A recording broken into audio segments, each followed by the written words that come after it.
It's my nerd world. Come into it, and welcome. I'm your host, Jon Justice. A Star Wars podcast is what you're listening to, and I'm glad you're with the show again this week.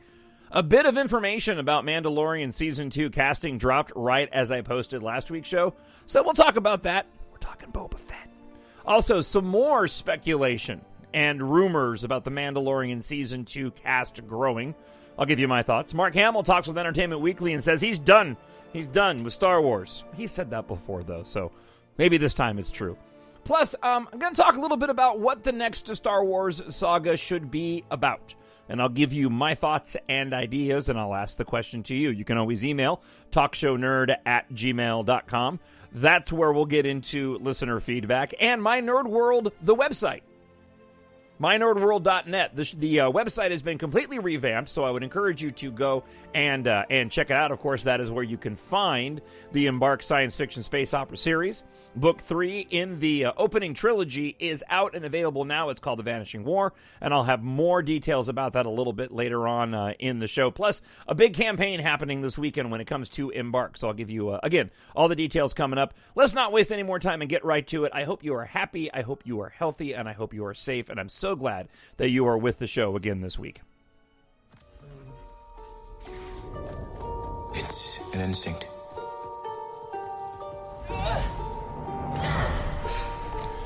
Feeling.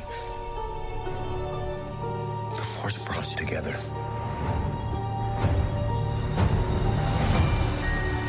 We're not alone. Good people will fight if we lead them. People keep telling me they know me. No one does. But I do.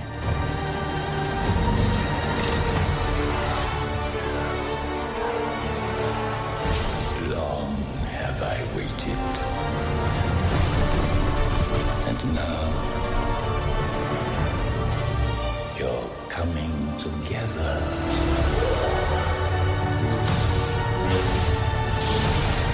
Is your undoing.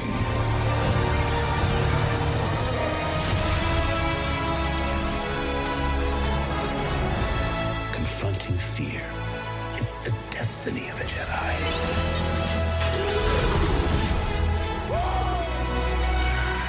Your destiny.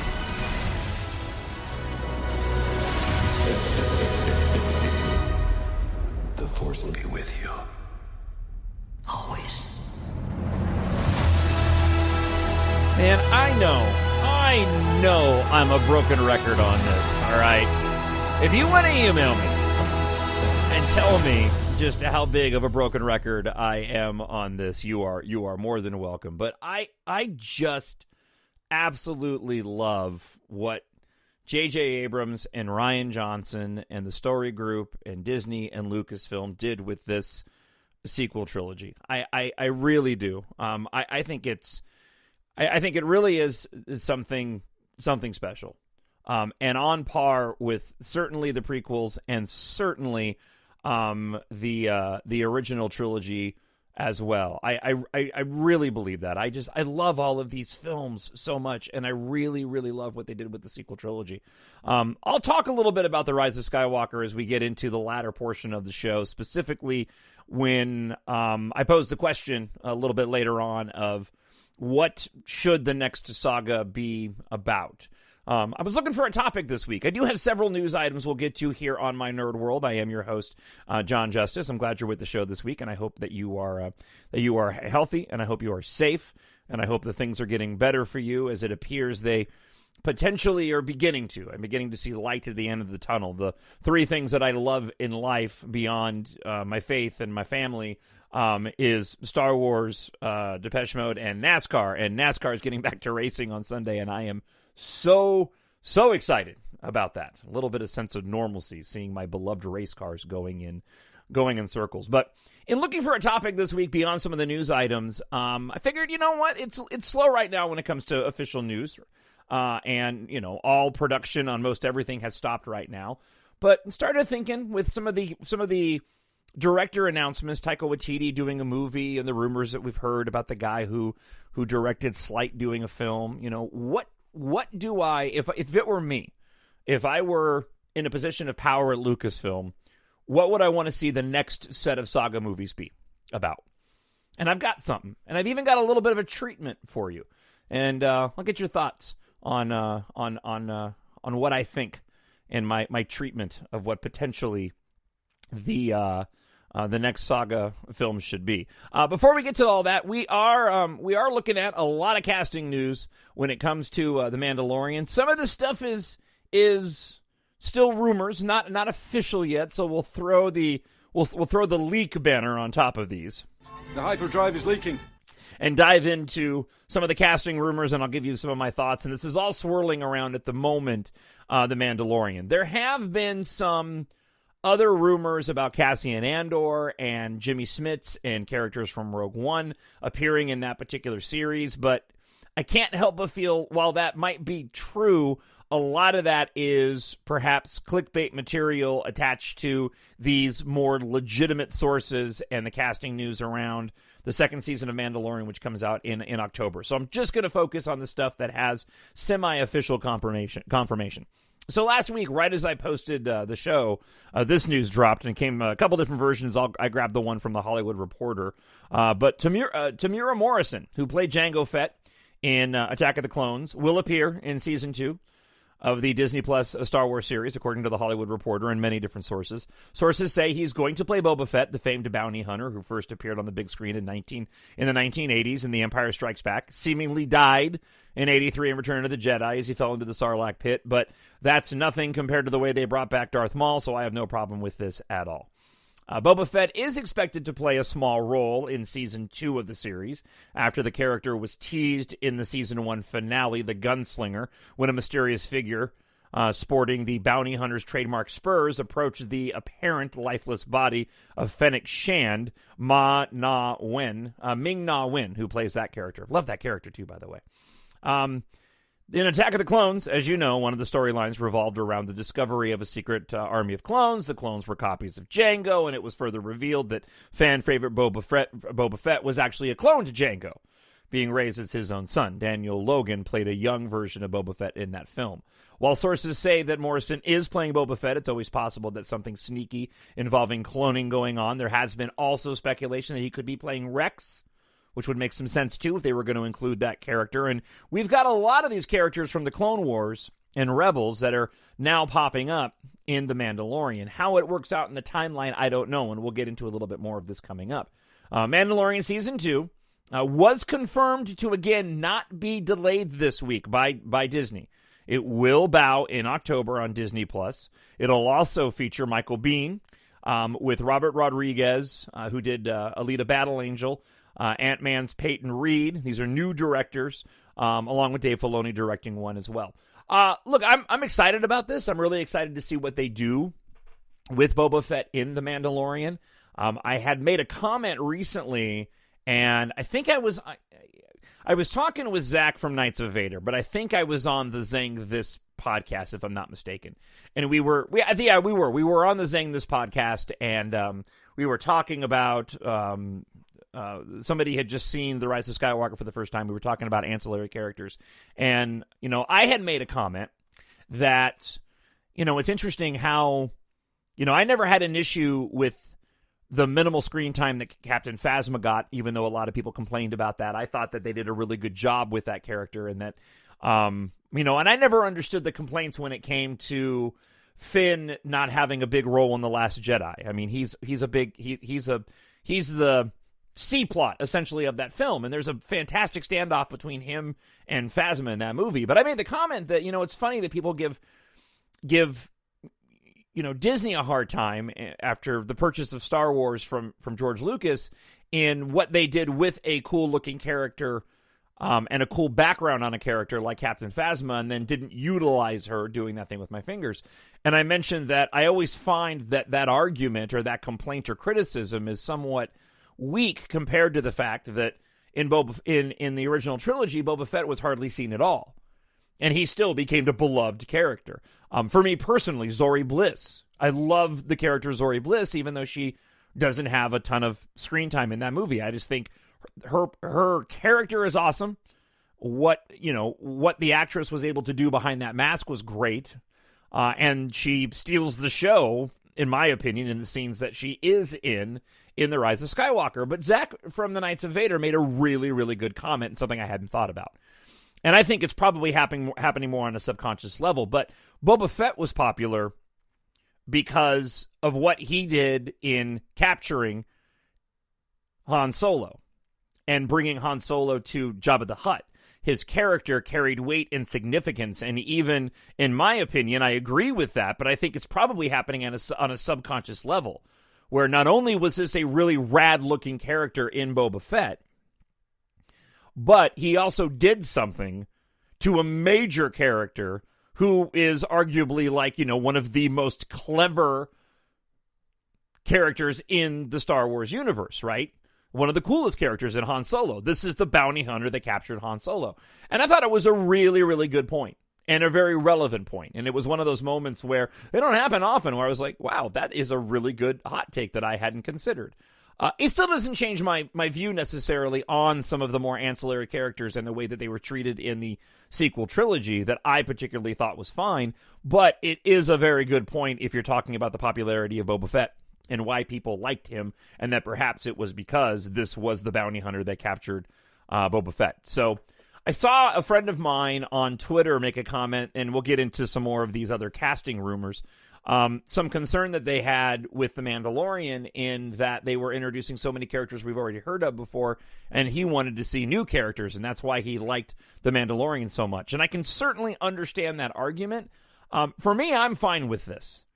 One, because I think it'd be cool to see an expansion on Boba Fett. Two, always thought it was a little bit weird, even though in hindsight it doesn't matter, that here we have a Mandalorian that's got an IG unit, and this is essentially, an avatar of who Boba Fett was, especially when you look at him standing next to IG-88 inside of the Star Destroyer in the Empire Strikes Back. But with the potential to get some of these characters that we've only seen in animated form, I think I'm really, really excited. And I'm most excited for the continued tying in of the larger universe into The Mandalorian. I've never been one to buy into the complaints of, the universe is bigger than that. I don't care. These are the characters we know. If it makes sense that they would interact with one another, it makes sense. And I think that we've seen proof of that with those final 4 episodes of the Clone Wars and what they were able to do going into Revenge of the Sith. Deadline reported earlier this week, has confirmed, and this actually came from a scoop from Slash Film. Peter Serretta already had this particular scoop, and then Deadline went and confirmed it. So I'm going to give Slash Film the credit here, even though I'm reading from Deadline. But it has confirmed that Katee Sackhoff, who voices the Mandalorian warrior Bo-Katan Kryze in the Clone Wars and in Rebels, will be playing the live-action version of her character in Season 2 of Disney Plus's Mandalorian. This has me really excited because I'm a big Katee Sackhoff fan. I think she is a very dynamic and interesting actress. There is a Netflix science fiction series called Another Life, which I haven't finished yet. I've watched most of it, and I intend to finish it. I've got a lot of different issues with the show. It's a fairly low-budget science fiction series, but I admire its sort of ambition in what it was trying to accomplish, even though I feel like it goes off the rails on a lot of different ways. But Katee Sackhoff is fantastic in that. Also, her turn in the third Chronicles of Riddick film is fantastic. As well, I'm keep using fantastic. It's great as well. And then of course Battlestar Galactica. So, and I'm a fan of her personally. I follow her on the socials, and she was on the Force Cast this week. And those guys did a really good interview with her. Didn't talk about this particular role, but she just seems like a very down-to-earth actress. So this has me really, really excited. Bo-Katan made her debut in Season 4 of the Clone Wars, which just had a series finale. I'm reading from the Deadline article, so I'm telling you things you already know. The character has been instrumental in a lingering plot line involving the Darksaber in both storylines of Clone Wars and Rebels. In the latter series, it's Sabine Wren who hands over the Darksaber to Bo-Katan. so that she can bring the Mandalorians together. The Darksaber is seen at the end of the first season finale of The Mandalorian, now in the hands of villain Moff Gideon.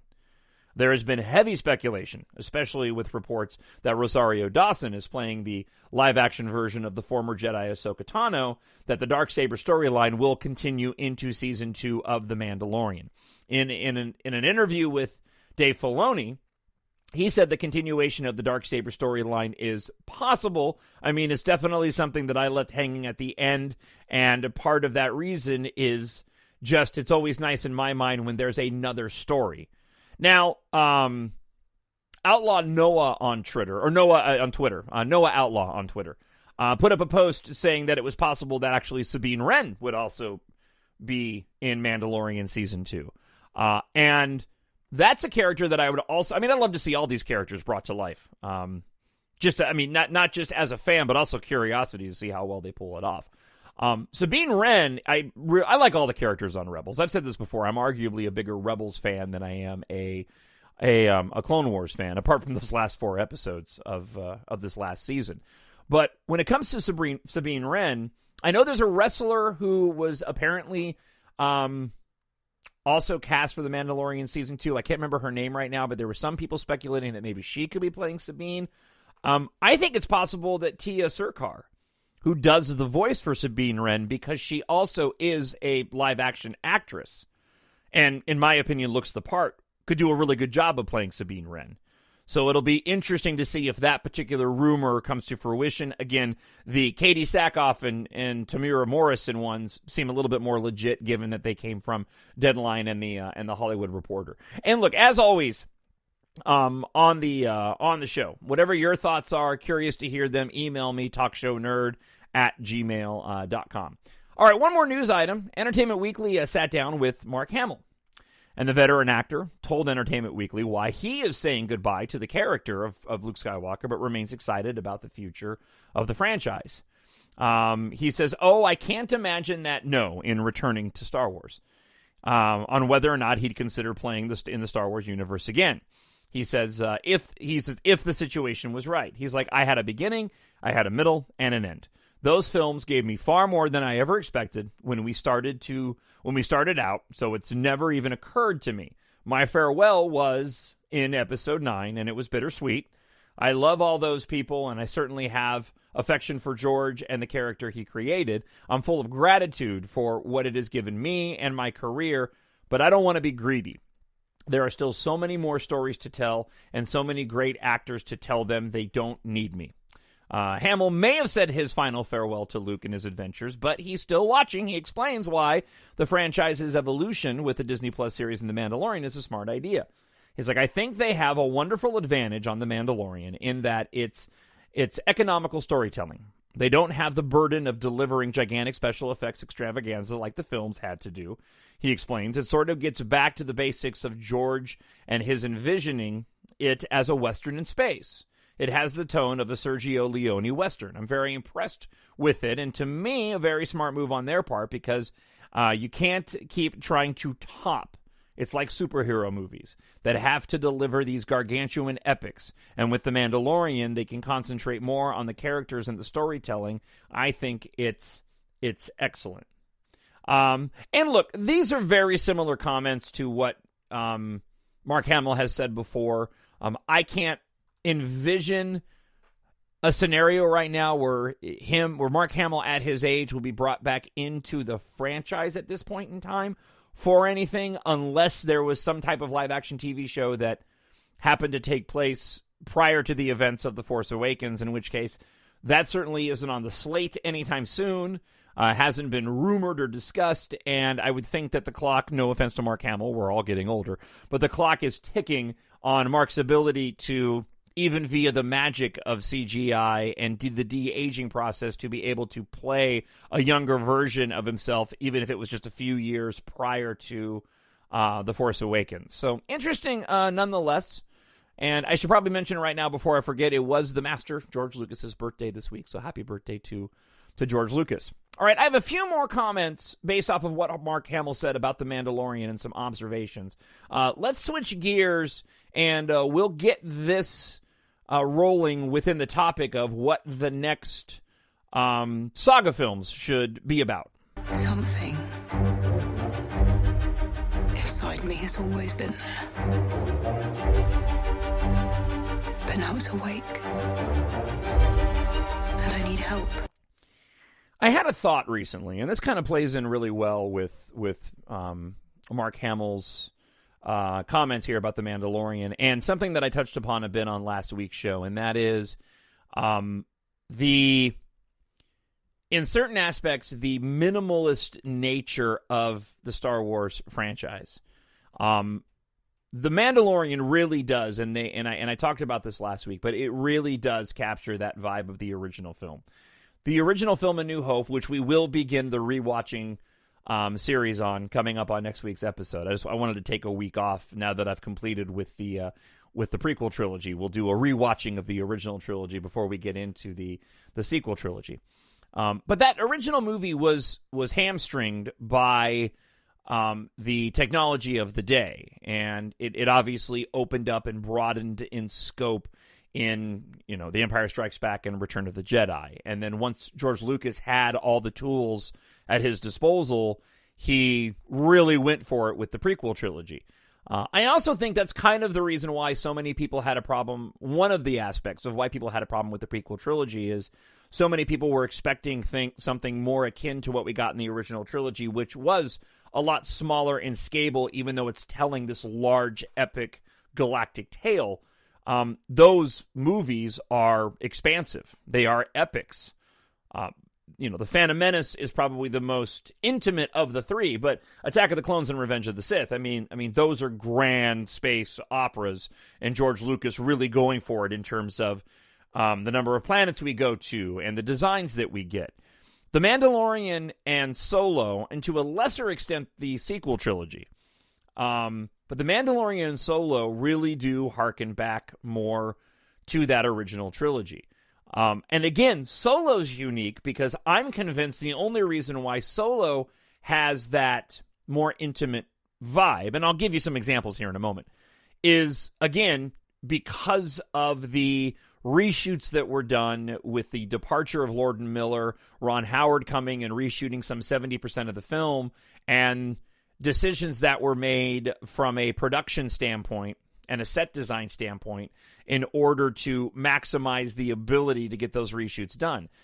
When you go to Mimban is a very apart from when they leave the planet and you get the overhead shot of the planet and you better get a better look at it. That's a very, very muted, smoke-filled battle that doesn't give you a lot of details of what your surroundings are. But it is still, and it does feel very Star Wars because Star Wars goes and it does that. Because that's what we got in the original trilogy. Star Wars and the original trilogy, not so much the prequels, did something very unique in that George had these grand visions, but he couldn't necessarily execute them fully to the extent that he wanted, so he did leave some of it up to the mind of the viewer. A non-Star Wars example would be like Jaws. They were supposed to show the shark a heck of a lot more in Jaws than they did, but they couldn't get the mechanical shark to work in the water, and so they went with a more minimalist approach of, not showing, but still giving you that sense of dread, and there's an argument to be made that Jaws was way better for it. Star Wars doesn't go that far, but there is that level of these particular new pieces of content that I think really do adhere to that original trilogy. So why am I bringing all this up? I'm bringing all this up because I want to talk a little bit about the sequel trilogy and get into my idea of what I would personally like to see in the next saga films. And when it comes to The Rise of Skywalker and expectations that I had going into that film of what I thought it was going to be in terms of a finale, not a complaint because I was not disappointed when I left the theater. But I will say that there was a part of me that thought that it was going to be a little bit more grandiose than it ended up being, but I'll be honest with you, I'm glad that it wasn't. I really expected the finale of The Rise of Skywalker before going into it and reading any of the leaks to be something more along the lines of Avengers Endgame. Now, I know some people will argue that the end of Avengers Endgame and the Star Wars The Rise of Skywalker are very similar when you look at the way that those battles play out, and all those thousands of ships showing up at the end. And I think there is some truth to that, but we didn't get the Lord of the Rings ending where you follow each character to their final destination as we wrap up all these storylines. It does what Star Wars actually does best, in my opinion, and it answers the questions that needed to be answered, and the ones that can kind of be out there that weren't specific or crucial to the story, they kind of left open. We don't really know what happens to Lando. We don't know what happens to Poe. We don't know what happens to Chewie. But that's okay. Because we didn't know at the end of Return of the Jedi what happened to all our main characters. We were all, yucking it up to Yub Nub. And then we got the group shot of all them together clapping to Yub Nub until it was changed, right? And then the movie ended. And I think Star Wars does that really well. And when you go back and look at the prequel trilogy, the same thing kind of happened. They wrapped up those storylines. While I wanted to see a few more things wrapped up in Revenge of the Sith, they didn't do that. And at the end of the day, I'm okay with that. And I'm okay with that because that's what Star Wars does. And I think that's what's made The Mandalorian so special, is that it has really tapped into that original trilogy in sort of an slightly less is more approach. All right, so that's a long rant to get to the saga that I would want to see. These are not the side stories, right? This is the next series of films. These are the films that you and I would be pontificating about and doing podcasts about and writing about and reading leaks about and speculating about. What I would want to see the next the next saga film would be to start with episode 10. Yeah, that's right. I said it. I want episode 10. I don't think they're going to do this, okay? But this is just my thought. My expectation is that probably the next set of saga films we're going to get is going to be something prequel. That's my guess at this point, and it's probably going to be some time before we get that. I think whatever the 2022 movie is going to be, it's going to be its own singular film. We'll probably get another film after that at some point in time, and there's going to be several years before we get back into the saga. So that's kind of where my head is at right now. I'm looking at about 5 years down the line. What saga films are we going to get? And if I was in charge, what would I want them to be? And after jotting some notes down and spending some time thinking about it, I finally landed on, I want the further adventures of Rey, Finn, and Poe. I want to move forward in this timeline. And here's my pitch. This is my pitch. Imagine, and I'll just give you sort of the first part of it. I haven't fleshed this all out. I just kind of put down, like, if I sat down in the theater or I was sitting down at a celebration and they're going to do an episode 10, what is it that I would want to see in a trailer? And have the trailer open up on somebody reaching into the sand, digging in the sand on Tatooine, right? Maybe even give a little bit of a glimpse of somebody who's in dark clothing. Somebody digging into the sands on Tatooine. Don't see the face, don't see their full body, and they pull out Luke and Leia's sabers.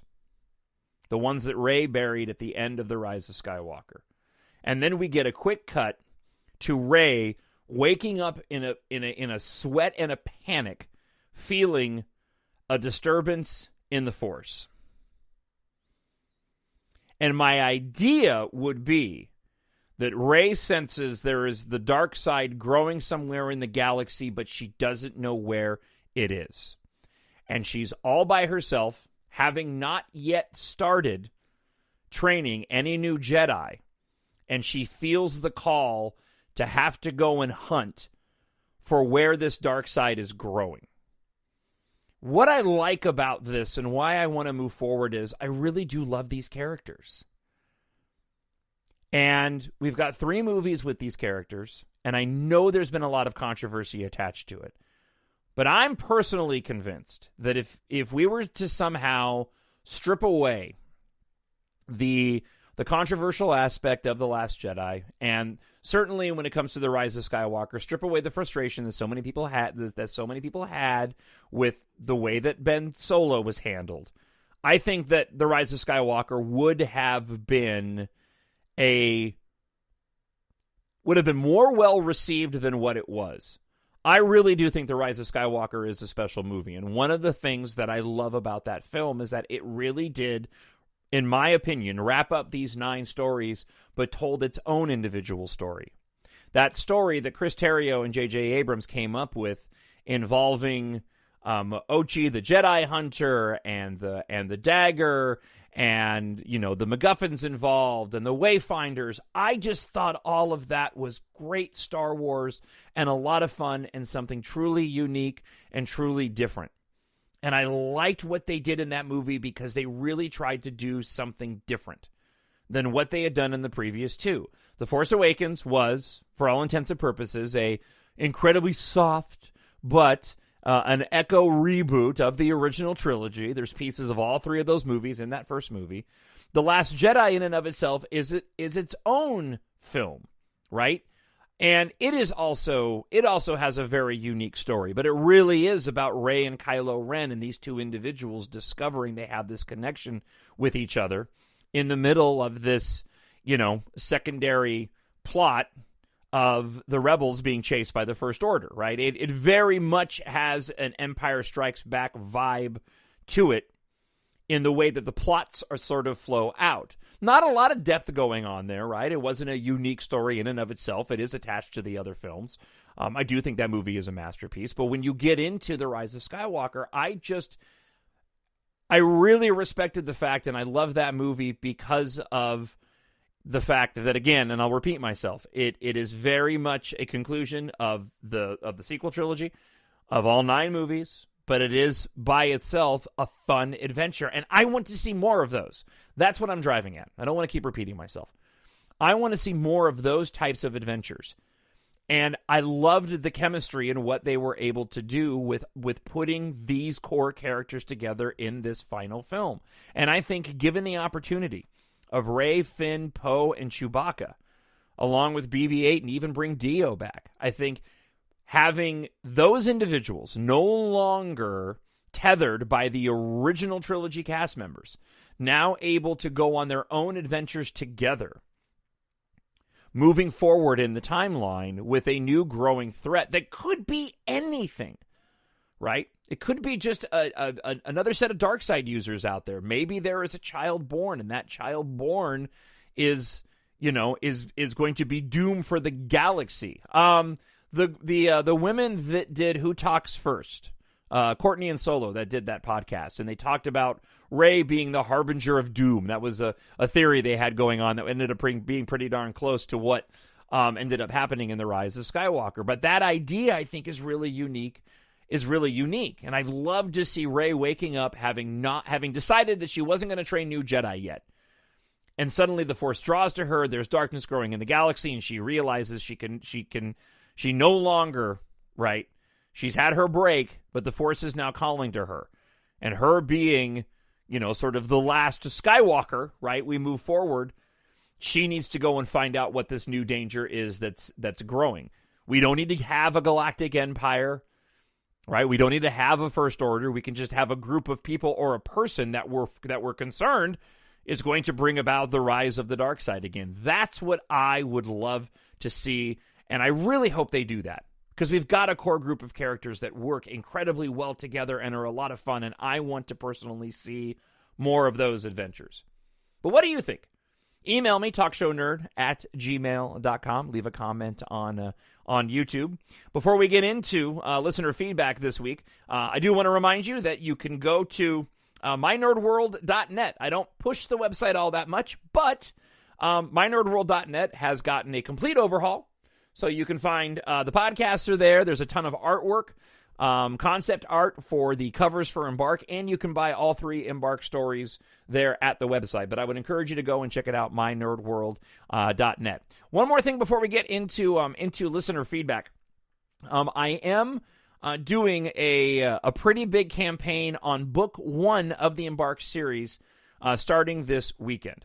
What I'm trying to do is I'm trying to hit number 1 in the science fiction space opera category. And I actually know that if I sell X number of books, and it's not a lot. I don't want to say how many it is, but it is a completely achievable goal. If I sell X number of books this weekend, I can hit that number one spot on Amazon. And what happens when you do that is you're actually labeled as a bestseller.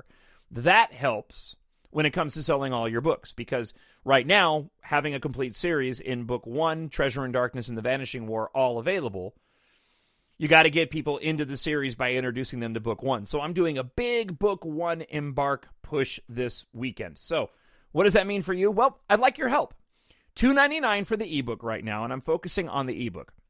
If you've purchased the ebook already, thank you. Maybe gift one to a friend right there on the website. If you haven't purchased the ebook before, now would be the time to go do that. But I'm doing a big push trying to land that, and I've got another mechanism that I'm using. I'm using a service to promote the book as well. So I'm trying to hit this at all angles this weekend to get this as sort of this is the last weekend of the official launch. When you do a launch of a new book, you do it for a couple of weeks, and then you just kind of go on the regular promotion phase. And right now I'm on the very last weekend of the book launch for The Vanishing War, and the sales on that have been great. But now it's time to hook some new readers on book 1 and get them reading the entire series, and that's where you come in. So, if you haven't purchased the ebook, please go to mynerdworld.net. Hit the link right there on the homepage. You can pick up your ebook, or go to Amazon.com and search for Jon Justice. On the page, you can gift an ebook to a friend right there. You hit the link, buy for a friend. And you can, if you know somebody that likes science fiction, or have some kids that are 11 years old or older and looking for something to read, gift them the ebook. You'll be able to help somebody else out, and you'll also be able to help me out in the process as well. And as always, thank you so much for the support of the show. I really do appreciate it, and thank you for allowing me the opportunity to promote the book a bit on the show. Again, I don't do Patreon. I don't plan on doing Patreon, and right now, because of the way the world is, getting regular sponsors is rather difficult. So this is how you can go and support my Nerd World, by picking up an ebook copy for you or a friend and help me hit that number one spot on Amazon. All right, let's get to your listener feedback this week. I need someone to show me my place in all this. Friend of the show and always filled with questions, Brian Martin has a couple of things. First off, he asked this: shouldn't Palpatine's defeat in The Rise of Skywalker have been less obvious than just having his own lightning be deflected back at him? Why would the most cunning and powerful Sith in all of history let himself be killed with such an obvious tactic like that? We've already seen it happen to his face in Revenge of the Sith. Here's my take on that. It wasn't as obvious to Palpatine. Palpatine, based off of what he said and what was in the leaks prior to what got changed, Palpatine was definitely under the impression that he was betrayed by Vader and defeated by Luke because of Luke's family ties to Anakin Skywalker. And Palpatine thought that by having his own offspring, he could then do something similar, have a blood relation to an incredibly Force-sensitive individual who could carry on the Sith legacy, which he obviously tried to do with Rey at the end of The Rise of Skywalker. And he even mentions that at the end of The Rise of Skywalker. The only person you have, only family you have here is me. He thought that was going to be enough to turn Rey to the dark side. Palpatine makes the comment that all the Sith are in him now, right? He's got his Sith Eternal acolytes, his minions, right, filling up that stadium, that arena. But he is the embodiment of the Sith, as Rey is the embodiment of the Jedi. It all hinges on the donut of the film, and that is Rey at the beginning trying to tap into the voices of the Jedi, and she's not able to, in that amazing scene when she's floating with all the rocks. And then at the end, on the brink of defeat, she does it again. But this time, she's able to tap into the Jedi. And now she has all the Jedi, and she says as much. So, what ends up happening isn't as obvious to Palpatine as, in my opinion, Brian, as you may think, right? It wasn't just the lightning being deflected back at him. Rey didn't defeat him with hate. She defeated him with his own energy, using the lightsabers, which we know are powerful, of the Skywalkers in Luke and in Leia. It wasn't just Rey that defeated Palpatine, and it wasn't just Palpatine that got defeated. It was Rey with the backing of all the Jedi in that moment, beating Palpatine, who was the embodiment of all the Sith. Just because he's cunning and powerful and was able to survive being yeeted down a shaft on the Death Star 2 doesn't mean the dude is all-knowing.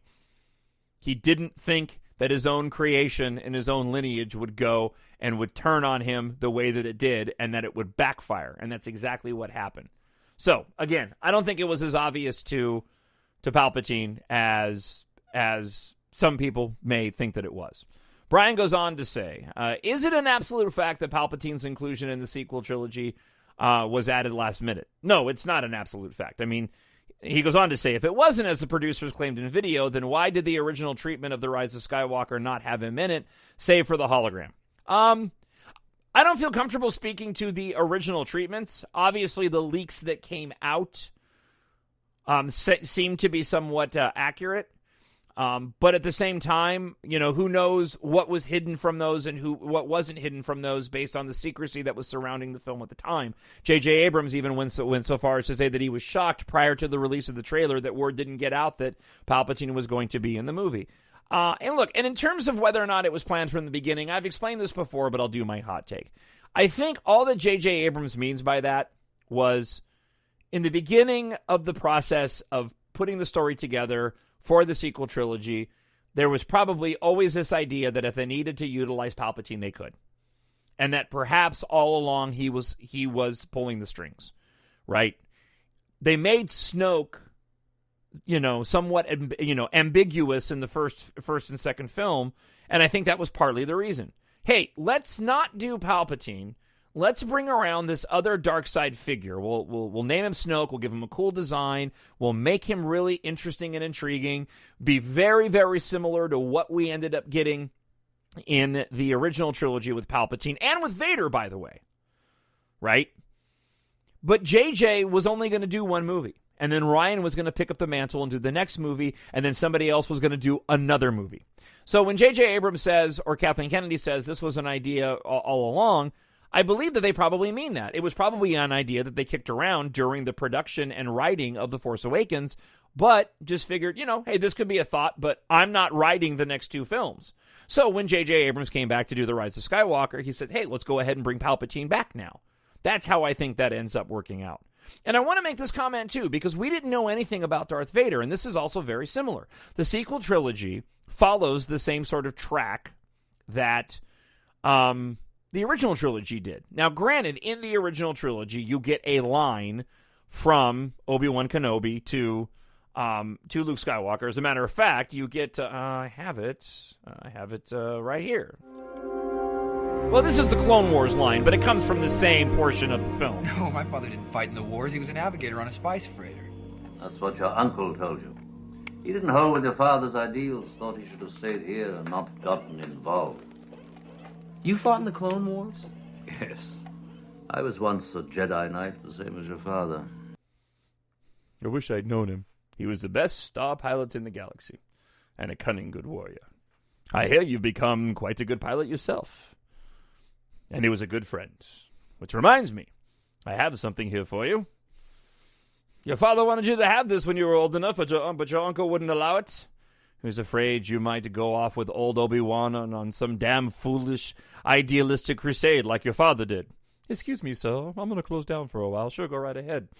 But your father's lightsaber. I could go on for the whole rest of the movie. But, there in the line is, a young Jedi named Darth Vader. He was a pupil of mine until he turned evil, helped me hunt down and destroy the Jedi Knights.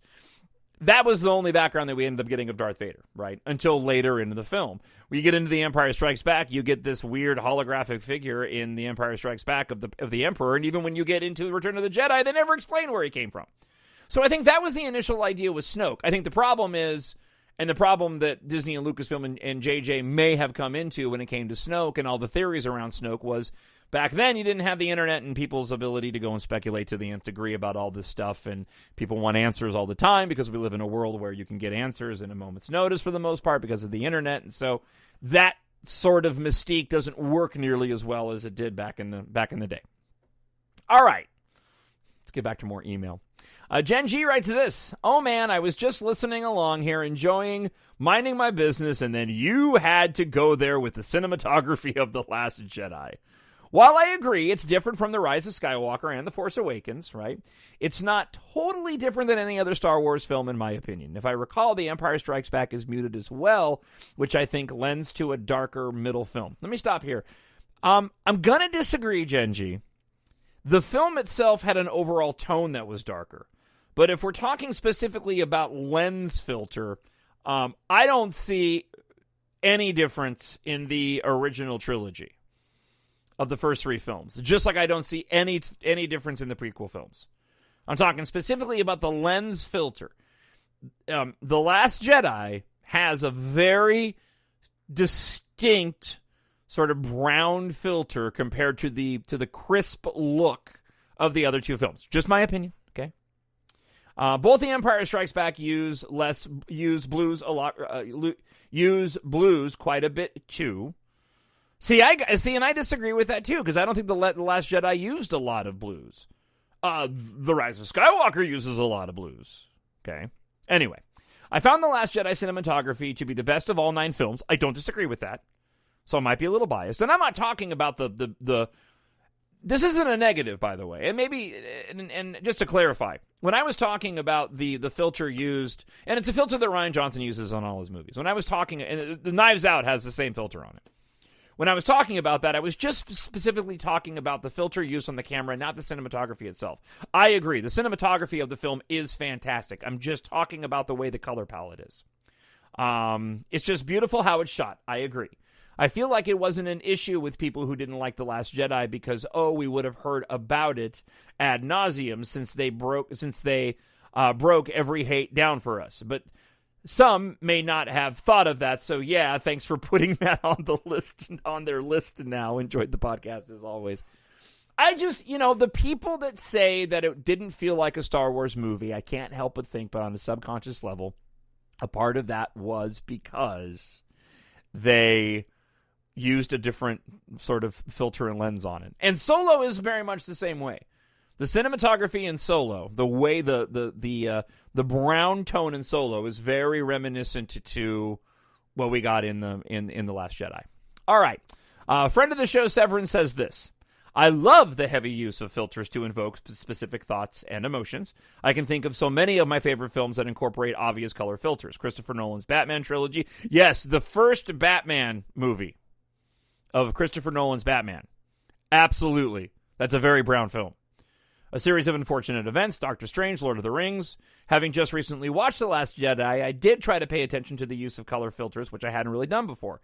I think that on a subconscious level, I had always attributed the muted tones and overall darker colors of The Last Jedi to being directly linked to the physical and mental locations the characters were in. There are a lot of dimly lit scenes because of where they are. Outer space, dimly lit caves at night, dimly lit huts at night, dimly lit racetracks and the city streets at night, Snoke's dimly lit red room.